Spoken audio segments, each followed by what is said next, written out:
So hey guys, in this video I will tell you how you can make the Google Play redeem code by using Google Pay. So for this, first of all, open the Google Pay application, and friends, here simply scroll down your page and tap on view all option.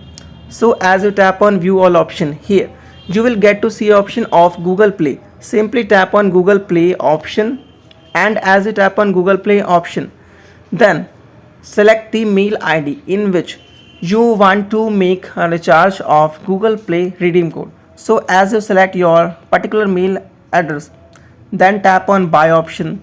So friends, here type the amount and then tap on this blue tick option. So as you make the final payment, your Google Play will be recharged for that particular amount in your mail address which you selected.